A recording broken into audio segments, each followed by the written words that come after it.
মধ্যপ্রাচ্যের আগুন এখনো নেভেনি। ইরানের সঙ্গে যুদ্ধ চলছে, কূটনীতি চলছে, আলোচনা চলছে, কিন্তু ঠিক এই মুহূর্তে আন্তর্জাতিক গণমাধ্যমে একটি নতুন প্রশ্ন ঘুরে বেড়াচ্ছে। ইরান ইস্যুর পর ট্রাম্পকে এবার উত্তর কোরিয়ার দিকে মনোযোগ দেবেন? এই প্রশ্নটা উঠতেই পিয়ংইয়ং থেকে এলো চমকে দেওয়ার মতো জবাব। কিম জং উন একে একে বের করতে শুরু করলেন তার দেশের সবচেয়ে গোপন অস্ত্রগুলো।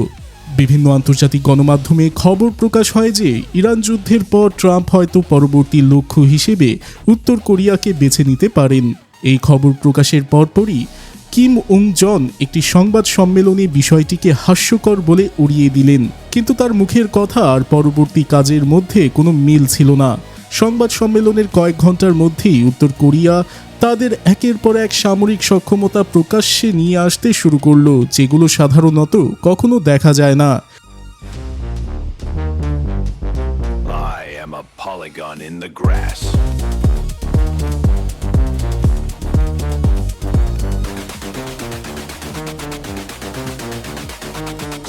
I has cheeseburger of footy.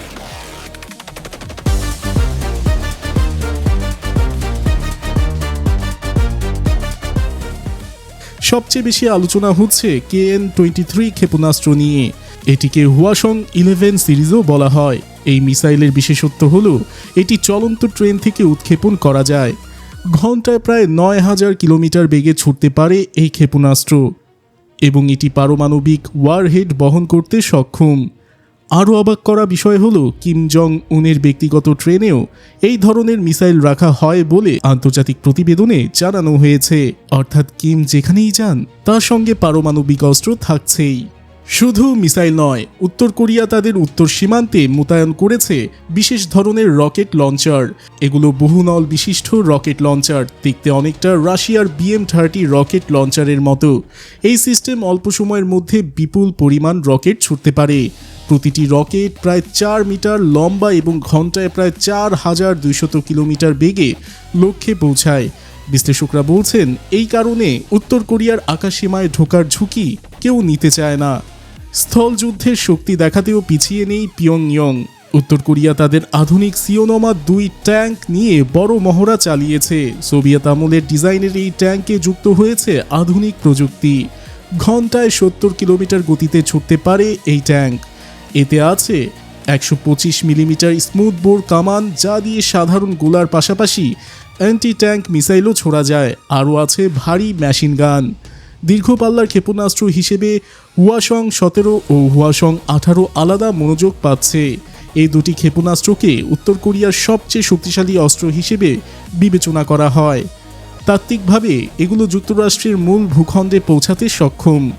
এই ক্ষেপণাস্ত্রগুলো একের পর এক সামনে নিয়ে আসার মাধ্যমে কিম জং উন স্পষ্ট বার্তা দিচ্ছেন যে আমাদের দিকে হাত বাড়াও, মাশুল দিতে হবে।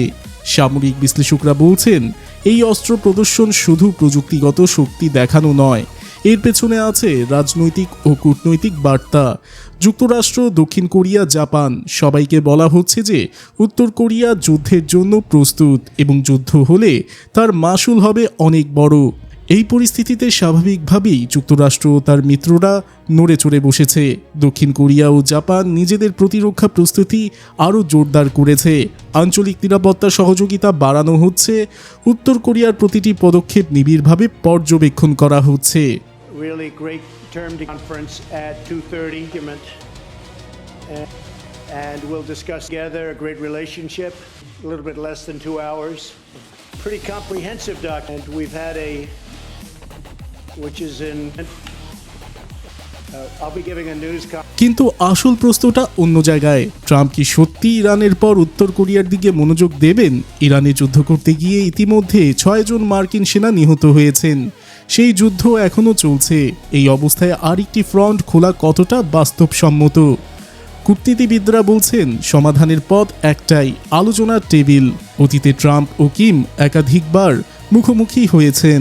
সিঙ্গাপুরে 2018 সালে ঐতিহাসিক বৈঠক হয়েছিল, কিন্তু কোনো স্থায়ী চুক্তিতে পৌঁছানো যায়নি। বিশেষজ্ঞরা বলছেন নতুন করে সংলাপ শুরু হলে পূর্ব এশিয়ার উত্তেজনা কিছুটা কমতে পারে। তবে এটাও সত্যি যে অস্ত্র প্রদর্শন করতে করতে আলোচনায় বসার যে কৌশল উত্তর কোরিয়া নিয়েছে সেটা পুরনো খেলা। কিম জানেন অস্ত্র ছাড়া তার হাতে কার্ড কম, তাই প্রতিটি মিসাইল মহড়া আসলে একটি দর কষাকষির সরঞ্জাম। পূর্ব এশিয়ার পরিস্থিতি এখন কোন দিকে যাবে সেটা নির্ভর করছে ওয়াশিংটন ও পিয়ংইয়ং কোন পথ বেছে নেয় তার উপর। সামরিক শক্তির এই দ্বন্দ্বে শেষ পর্যন্ত কূটনীতির জায়গা থাকবে কিনা সেটাই এখন সবচেয়ে বড় প্রশ্ন। আন্তর্জাতিক বিশ্লেষকদের অনেকেই সতর্ক করে বলেছেন কিম জং উনের সাম্প্রতিক বক্তব্য কোরীয় উপদ্বীপে নতুন করে উত্তেজনা সৃষ্টি করতে পারে। কারণ কোরিয়া যুদ্ধ শেষ হওয়ার 7 দশকেরও বেশি সময় পেরিয়ে গেলেও দুই কোরিয়ার মধ্যে এখনও কোনো আনুষ্ঠানিক শান্তি চুক্তি স্বাক্ষরিত হয়নি। প্রযুক্তিগতভাবে দুই দেশ এখনও যুদ্ধ অবস্থার অবসান ঘটাতে পারেনি। এই কারণেই কোরীয় উপদ্বীপকে বিশ্বের অন্যতম সংবেদনশীল নিরাপত্তা অঞ্চল হিসেবে বিবেচনা করা হয়। সামান্য ভুল বুঝাবুঝি কিংবা উত্তেজনাও বড় ধরনের সংকটে রূপ নিতে পারে।